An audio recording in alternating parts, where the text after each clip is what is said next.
تو توحید میں کسی کی کوئی بڑی شخصیت کوئی چھوٹی شخصیت، حتیٰ کہ کتنا بڑا درجہ کیوں نہ آ جائے، یعنی امام الانبیاء صلی اللہ علیہ وسلم جن کے لیے یہ کائنات بنی ہے، حضرت آدم تا حضرت عیسیٰ علیہ السلام کو نبوت حضور کی وجہ سے ملی ہے، اس سے بڑھ کے شخصیت اس کائنات میں کوئی نہیں ہے کہ بعد از خدا بزرگ تو ہی قصہ مختصر، حضور علیہ السلام کی ذات کو بھی توحید میں نہیں رکھا گیا، توحید اس حد تک۔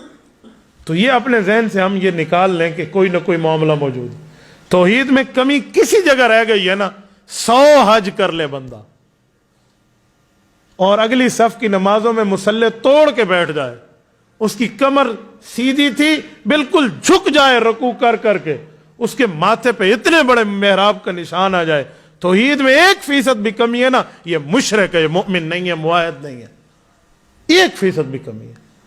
تو سب سے پہلے عمل کے بجائے ہمیں عقیدے کو دیکھنا چاہیے۔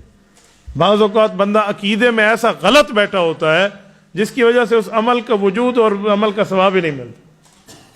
عقیدہ توحید ایسی چیز ہے جس کے لیے اللہ پاک نے رسول اللہ صلی اللہ علیہ وسلم کو فرمایا، سنیں قرآن کریم کی آیت، لَإِنْ أَشْرَكْتَ لَيَحْبَطَنَّ عَمَلُكَ وَلَتَكُونَنَّ مِنَ الْخَاسِرِينَ۔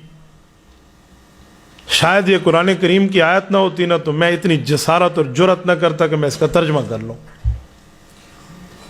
یہ ہمارے ایمان کا حصہ، میں اس لیے لفظ کا ترجمہ کر رہا ہوں۔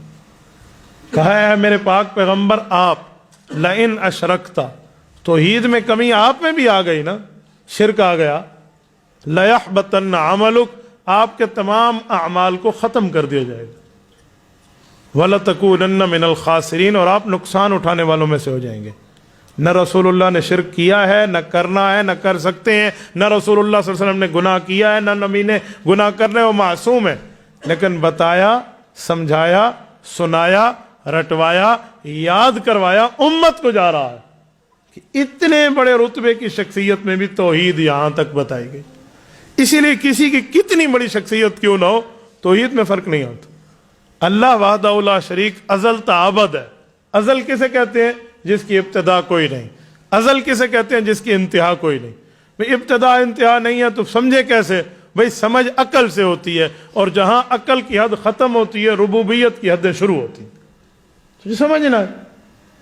تو بعض چیزیں ایمان بالغیب پہ ماننے، میں نے کل ایک جگہ مثال دی، میں نے کہا جب قبر بند ہوتی ہے تو فرشتے آتے ہیں، سوال اٹھتا ہے کہ قبر بند ہو گئی ہے، فرشتے کیسے آتے ہیں؟ تو میں نے کہا یہ سوال تب اٹھتا ہے جب بندے کے دماغ میں فرشتے کا ایسے جسم ہو جیسے ہم ہیں، یہ فزیک ہے بھی اس کی۔ تو میرے لیے تو اگر یہ ڈبہ ہے نا، اس ڈبے سے میں نے انگلی گزارنی ہے تو سوراخ ہونا چاہیے ورنہ نہیں گزرے گی۔ فرشتے کا یوں نہیں ہے، فرشتہ جسم نوری یتشکل باشکال المختلفہ، وہ جسم رکھتا ہے جو مختلف شکلیں اختیار کر لیتا ہے۔ یہ دیکھیں، یہ گلاس ہے، اس کے ادھر میں انگلی گھساؤں ادھر نکالوں تو اسپیس ہونا چاہیے، سوراخ ہونا چاہیے، لیکن یہاں سے میں ٹارچ جلاؤں نا لائٹ، اور یہاں لائٹ رکھوں تو لائٹ فٹ دوسری طرف سے نکل جائے گی۔ لائٹ کو تو سوراخ نہیں چاہیے، لائٹ کا ایک اپنا جسم ہے، انسان کا اپنا جسم ہے، تو فرشتہ کیسے جاتے ہیں آپ لائٹ کی مثال سے سمجھ جائیں۔ تو یہ عام باتیں بندے کی سمجھ میں سمجھانی پڑتی ہیں جو مخلوقات کی ہیں، اور جو خالق ہے تو خالق مخلوق والی عقل میں سما جائے، یہ نہیں ہو سکتا۔ تو اس لیے توحید کو ماننا پڑنا ہے، اس میں کسی قسم کی کوئی کمی بھی، ذات میں بھی اور صفات میں بھی۔ ذات کا معنی رب کی پرسنالٹی اور شخصیت اکیلی ہے، صفات کا معنی اللہ جیسے کام کائنات میں کوئی نہیں کر سکتا، اللہ جیسے نہیں کر سکتا۔ کسی نے کرنے کی جرات کی ہے تو ایک سے دوسری بات میں اس کا منہ پھٹا رہ گیا۔ ابراہیم علیہ السلام نمرود کی دربار میں موجود ہے، 3 پارے کے 2 صفحے پر، اور نمرود کہہ رہا ہے انا احیی و امید، تو توحید کی دعویٰ کر رہا ہے، میں مار بھی سکتا ہوں زندہ بھی کر سکتا ہوں۔ ایک قیدی جو رہا ہو رہا تھا کیسے پھانسی پہ چڑھا دو، جو پھانسی پہ چڑھ رہا تھا کیسے رہا کر دو، کہ دیکھو میں مار بھی سکتا ہوں زندہ بھی کر سکتا ہوں۔ تو حضرت ابراہیم علیہ السلام گویا اندر سے مسکرائے ہوں گے کہ بدھو ہے، دماغ نہیں ہے، ایک سرہ کی جادن عقل تے رات ہی کھڑو تیس، میری دلیل نہیں سمجھ سکا۔ میں نے کہا ہے موت اور زندگی دینا، رہائی اور گرفتاری نہیں کہا۔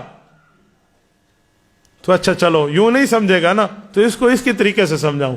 تو ابراہیم علیہ السلام نے دلیل وہی رکھی ہے، اس کی سائڈ بدل دی ہے۔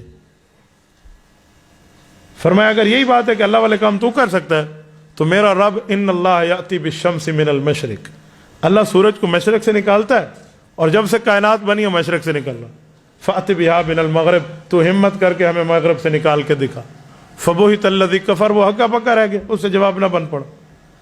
تو توحید ایسی چیز ہے کہ جس نے بولا ہے اس کو وہ فوراً جواب ملا ہے۔ ذات میں بھی اکیلا اللہ کو مانیں گے، صفات میں بھی، یعنی اللہ والے کام کسی میں نہیں ڈالیں گے۔